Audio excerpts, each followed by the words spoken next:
Hey, in today's English lesson, I'm going to teach you 10 English study techniques that will help you finally speak English more fluently. Are you ready?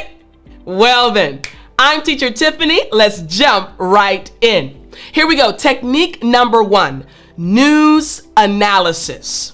That's right, news analysis. Now, for this technique, you're going to read and analyze news articles covering various topics like politics, current affairs, and economics.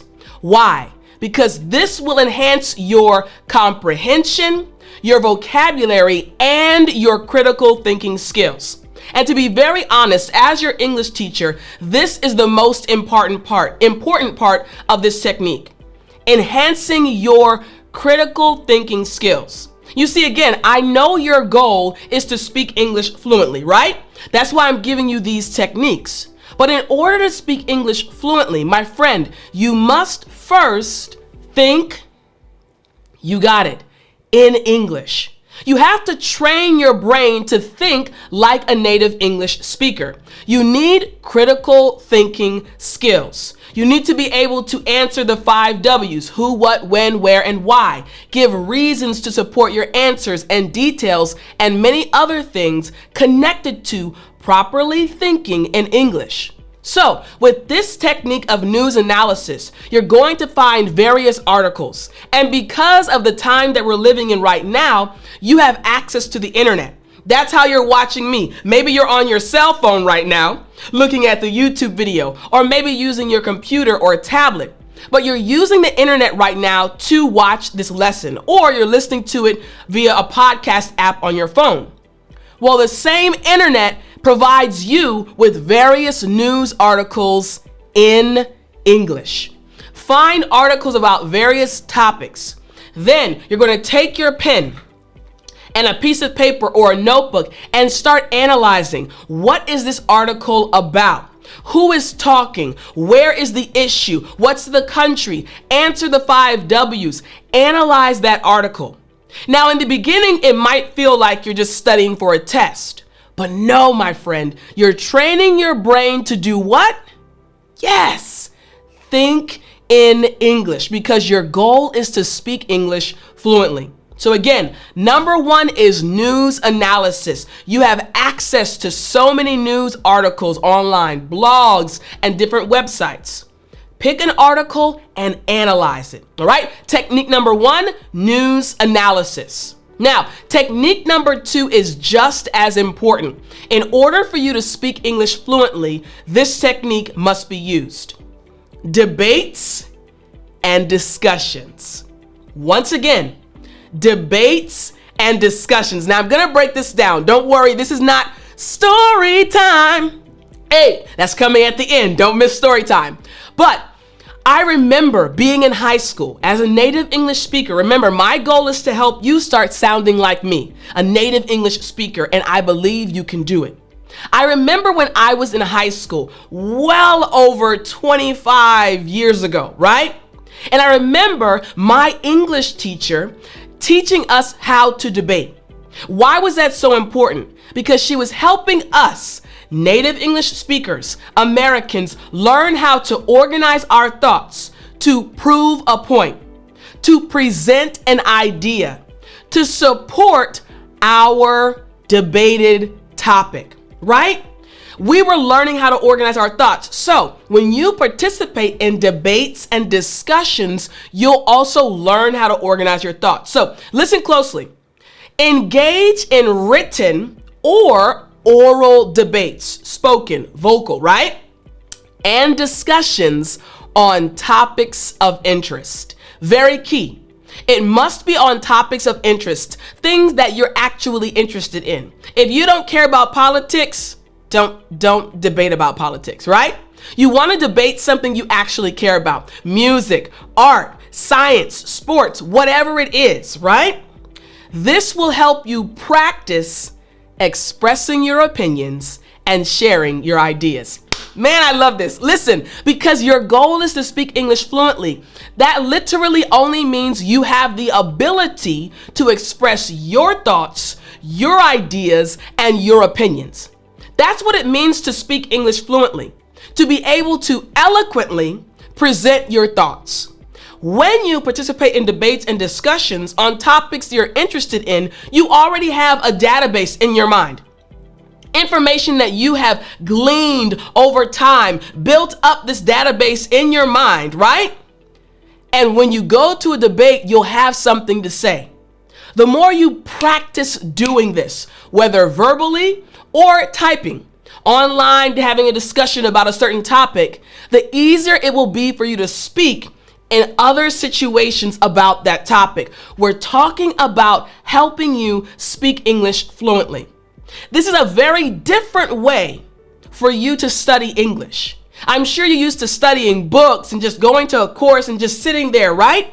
No, I want you, yes, continue doing that, but also to really start taking control of your English journey. All right, so number 2, debates and discussions. Now, I will say this. Don't be rude. Don't be mean. Debates and discussions. These can be very healthy debates, right? I have debates with my nieces sometimes. Hey, what's the best fruit? I love apples. True story. My nieces, they like strawberries. I'm like, okay, strawberries are good, but I like apples because ... That's a healthy debate. We're just having a debate or a discussion, right? Make sure it's a healthy debate or a discussion. Don't be upset. Enjoy the conversation. You got me? All right, here we go. Technique number 3. Technique number 3. Reverse translation. Reverse translation. Listen very closely. Pick a short text in your native language. That's right. I'm telling you, whether you speak Vietnamese, Spanish, French, Creole, whatever your language is, pick a short text, maybe a paragraph in your native language. Then translate it into English. This will help you start thinking more in English. Pay attention. Normally, your issue, your struggle, right? Nod your head if you agree. You see something in English. Someone gives you a paper and there's English on it and you're like, okay. Immediately your brain goes to translate that text into your native language. Has that happened before? You can shake your head. Yes, right? I've been there too. I was there in the past when I was learning Korean, right? Immediately translating it to my native language, English. What I'm telling you to do is the reverse. Take some text, piece of paper that has a paragraph on it, or even online, that's in your native language, right? And now force yourself to translate that to English. Why is this so important? Remember, in order for you to speak English fluently, you must first, yes, think in English. We're getting you to this point where you'll be able to speak English fluently and with confidence. In order to do that, you have to think in English. So, reverse translation. Again, as your English teacher, I'm telling you, yes, this is okay. Find text in your native language and translate it to English. It's okay to use a dictionary, right? To look up words that maybe you don't know. But this technique is going to help you more than you realize. Now, your brain is going to say, okay, when we see text in French or Creole or Spanish, we need to translate it to English. The reverse is happening. You got me, right? Excellent. All right. So again, third technique, reverse translation. Let's move on to technique number 4, vocabulary expansion. Again, vocabulary expansion. And the first thing that popped into my mind before I give you the explanation of this was my niece. My niece is 7 years old right now, right? And she's learning many things in school, right? She's expanding her vocabulary. Now, as her aunt, right? I'm 41 years old at the time of this recording. I am a lot older than her. I've been studying a long time. I've had many more experiences. I've been exposed to many other things, right? Many more things than she has, right, in her 7 years of life. So I have a more expansive vocabulary. What does that mean? It means that I am able to express my ideas, express my opinions, express my thoughts more eloquently than my niece. It's not about her being smart. She's extremely smart. It's just that she needs time to expand her vocabulary, right? The same is true for you. First and foremost, you are smart. You are intelligent. You simply need to apply this technique and expand your vocabulary. In your own language, I'm sure, man, you can really speak, right? Now we want to get you to the point to where you can express yourself the same way in English. So here we go. Regularly learn and review advanced vocabulary related, this is key, pay attention, related to specific fields or areas of interest, using flashcards or vocabulary building apps like Memrise or Quizlet, or there are other apps. And actually I do have an app, but I'll tell you about that in a second. A totally free app, and also I have a free newsletter. So here's the thing though. The more you expose yourself to vocabulary, of course, the wider and more vast your database of vocabulary words will get. But notice I said related to a specific topic. This is the key. And over my many years of being an English teacher, I've realized that when students, English learners like you, learn vocabulary that is connected to something, they tend to retain it a lot longer. I want you to retain the vocabulary and be able to use it during conversations. So again, learn vocabulary related to a specific topic of interest. Now, I said earlier again, because of this desire, I literally started a totally free, you heard me right, a free daily English vocabulary email newsletter. All you have to do is go to www.dailyenglishvocabulary.com. The link is in the description, or you can go there directly. What is this? Again, I have taught thousands upon thousands, millions of students on YouTube, but thousands upon thousands of students in person. And the one thing I know that each student, no matter what your level, beginner, intermediate, or advanced, each student needs is vocabulary. And I could not find a vocabulary email that was sent every single day with 5 new vocabulary words about a specific topic. So I said, Tiff, you have to make it. And I'm just doing this because I want to help you. So again, it's free. You don't have to pay anything. It's just to help you every day expand your vocabulary. So hit the link if you'd like. You don't have to because it's free, but I want to help you expand your vocabulary. This is going to, in the end, help you speak English more fluently. All right, so let's move on to technique number 5. Simulated conversations. Again, simulated conversations. What does this mean? Act out various roles in a dialogue or conversation using language learning apps, scripts, or improvisation techniques to improve speaking fluency and confidence. This will help you feel more comfortable in real life situations. Now,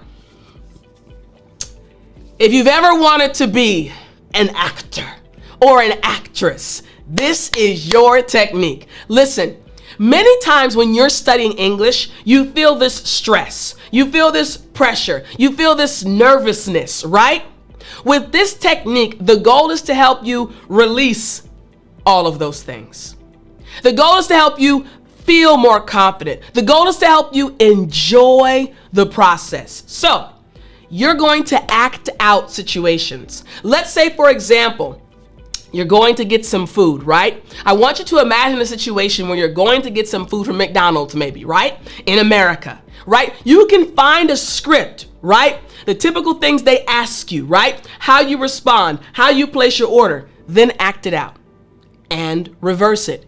You be the person taking the order. Hi, welcome to McDonald's. How can I help you? May I take your order? Play these things out. Role plays help you. Why? Because then your brain knows, oh, when it comes to English, we don't always have to be stressed. This is an enjoyable experience. So different things will be released to help you calm down. Make sense? So again, simulated conversations, or in other words, role play. Here we go. Let's move on to technique number 6. Transcript analysis. Transcript analysis. Now, what you're noticing probably is that these techniques are not the regular techniques you've probably been following, right? Or utilizing, right? But these techniques work. Transcript analysis. Listen to spoken English materials as TED Talks, totally free on YouTube, or podcasts, and simultaneously read the transcript. We have AI at our fingertips now, right? There are so many tools available right now, so you can get a transcript for free of a podcast, of a YouTube video. Get the transcript and read along with the person speaking. Why? This will help you analyze sentence structure, intonation, and vocabulary usage. For example, you watch these English lessons with me, right? And I think you enjoy them. I enjoy teaching you, right? I change my intonation very often. For example, if I was teaching you this class, and I just said, all right, next I want you to do this and then do that, you'd probably immediately click off the video. Why? Because all of a sudden it's the same intonation. It's not interesting. When you watch a video, when you listen to a podcast and you're following along with the transcript, your brain starts making a connection. When we say it like this, we need to, okay, bring the intonation up. All right, bring it down, slow down a bit, speed up a bit. Your brain is more amazing than you realize. So many things can be learned subconsciously. You won't even realize that you're learning these things, right? So this is what I want you to do again. Transcript analysis. Find a video, find a podcast, download the transcript, and follow along. Make sense? Good job. All right, here we go. Technique number 7. Authentic writing. Authentic writing. Now, you need to regularly challenge yourself to write essays, articles, or blogs on diverse topics in English. This will help you learn how to sound more like a native and improve your writing skills. Now listen, I have had so many students tell me, Tiff, writing is so challenging in English. I don't know if I'm writing the right things or the wrong things. Listen, creativity, listen very closely. Creativity is super important when it comes to speaking English fluently. And many times, creativity just comes out. Don't worry.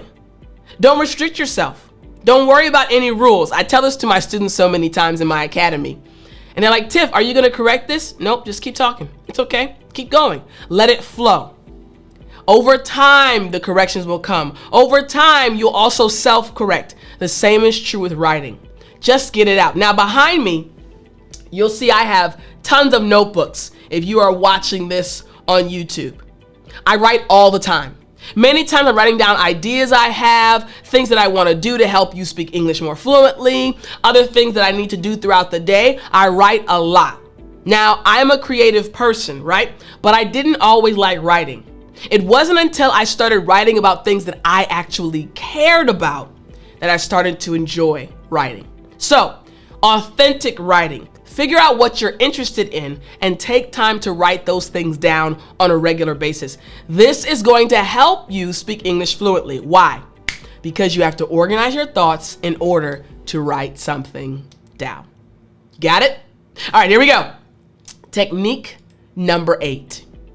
Listen to English audio or videos and transcribe what you hear as accurately as possible. This is technique number 8. It's called dictation exercises. Again, dictation exercises. So once again, listen to English audio or videos and transcribe what you hear as accurately as possible. Write down what you're hearing. As you compare your transcription with the original, it will help you identify mistakes and improve your listening skills. You wrote something down and you have 6 words in the sentence, but actually there were 8 words. Wait a minute, I missed those 2 words. Okay, she said this. Listen again. All of a sudden, you'll be able to hear the words you missed. How is this helping your English fluency? As you're listening, you're also being able to take in new words, new expressions, and new ways of expressing your own ideas and opinions. We're talking about speaking English fluently. So again, dictation exercises. Compare your transcription with the original and recognize what you missed and what you got right. You got it? Excellent. Here we go. Technique number 9. Oral presentations. Oral presentations. What I want you to do is to prepare and deliver presentations on topics of interest, incorporating research, visual aids, and engaging speaking techniques. This will help you improve your presentation skills and gain confidence in public speaking. Now, you may be asking yourself, how am I going to do this? There's no one around me to present to. I don't live in a native English speaking country. What am I going to do in this situation? Let me explain this. Everything I'm teaching you right now, these techniques, specifically this one right here, when I was in high school, even middle school, high school, college, even at my first job, I had to do and give oral presentations. I had to practice organizing my thoughts about specific topics. I had to make sure I could present information to those listening to me in a way that they were able to understand. What is that? Speaking English fluently.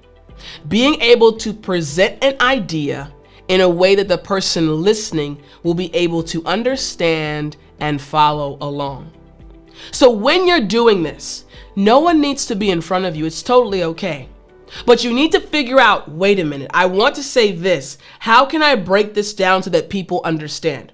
Now, I would encourage you to present it to other English learners. That's totally fine.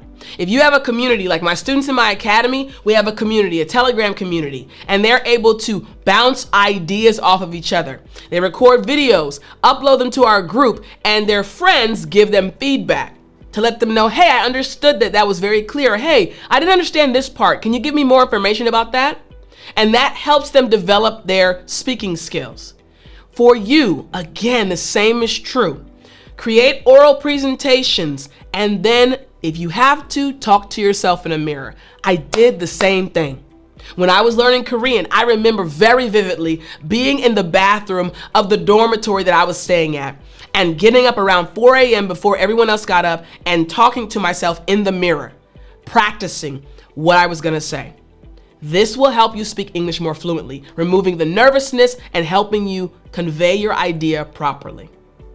Technique number 10.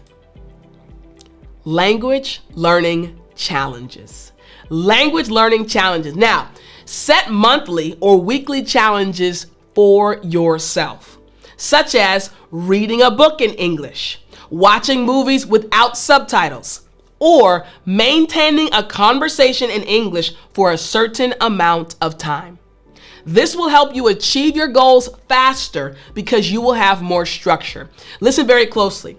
It's all about setting these milestones, things you're working towards. So each month or each week, if you have time, figure out how you are going to challenge yourself for that time period and work towards that goal. Hey, this month, Teacher Tiffani told me about the transcription technique. I'm going to watch one video a week, transcribe it, and then compare what I wrote to the actual transcript. I want to do 4 this month, so that's 1 each week. Immediately you have something to work towards. It's important to challenge yourself. And you can also participate in other challenges that might be presented to you online. But challenge yourself. Here's the deal, my friend. You can achieve your goal this year.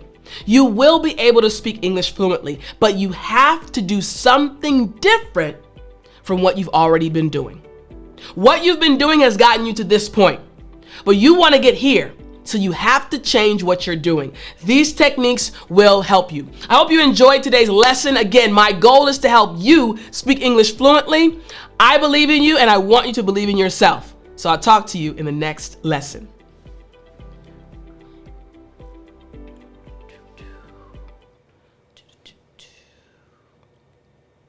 You still there? Ha ha! You know what time it is. It's story time. Hey, I said it's story time. All right. So I want to tell you this story that really puts a smile on my face. So many times I like to work at a cafe. If I'm working on organizing lessons, right? Before I have to record them, if I'm just writing in my notebook or organizing them on my computer, I like to go to Starbucks. And there's a specific Starbucks that I go to about 30 minutes away from my office.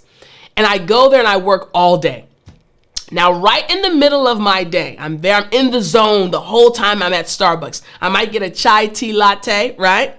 I don't drink coffee, but I like chai tea. So I'll get a chai tea latte, I have my headphones on, and I'll be in the zone for hours. Then my stomach will start grumbling. Oh, got a little rumble. It's time to eat, right? So I'll put my things away, and then there's a restaurant that I love to go to, and you probably already know what type of restaurant it is. You guessed correctly, an Indian restaurant. Now, this Indian restaurant, I love it so much. First, it's a buffet. One price, all you can eat. Second, they have so many options for vegetarians, right? And I can't eat cheese, so vegans. So I went to this restaurant, as I usually do when I'm going to study or work at the Starbucks. So I went to the restaurant. It's called Basmati. And I put my stuff down, and I'm usually going alone, right? It's my work day, so I'm going alone. I put my stuff down, and I went to get my plate of food. So I came back, and I sat down. And I was eating my food, and a lady sat next to me. Now, the restaurant is a nice size, but it's very popular, so it gets crowded quickly. So when you're sitting by yourself, they kind of have you sitting a little close. So, I mean, if I did this, I could touch her shoulder. Like, she was that close to me. So if someone is that close to you, you naturally acknowledge them, right? So she actually acknowledged me first when she sat down. She said, "Hi, how are you?" I said, "I'm great, how are you?" And I was immediately taken aback. She probably was about 4 years, well, no, she was 4 years younger than my parents. Around my parents' age, right? Older white lady, but her face was glowing. Like, it was really glowing, and her hair was beautiful, and it really caught me off guard. I was like, man, I was like, wow. I was like, your hair is beautiful. I was like, you're a beautiful person. She's like, thank you so much. And we started having this conversation, right?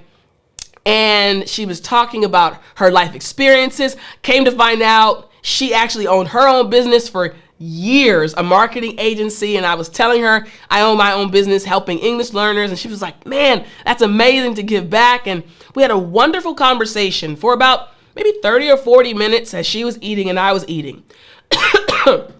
I'm getting over a cold, y'all. And we had a great conversation.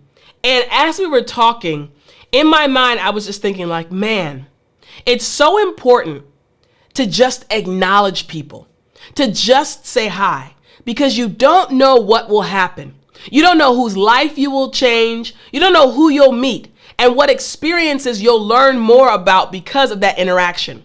Her name was Anne, and I'll never forget her. She was a sweet lady. She gave me advice on different vegan shops that I can go visit. We talked about business, and I gave her some tips about things that I'm doing, even though she's not running her business anymore. We just had an amazing conversation. And once again, it reminded me the importance of human interaction. So today, when you go out, you might not know the person, but it's totally okay to smile and say, hey, how are you today? That might start an amazing conversation and bless that person while blessing you at the same time. Hope you have a wonderful day, and I'll talk to you in the next lesson.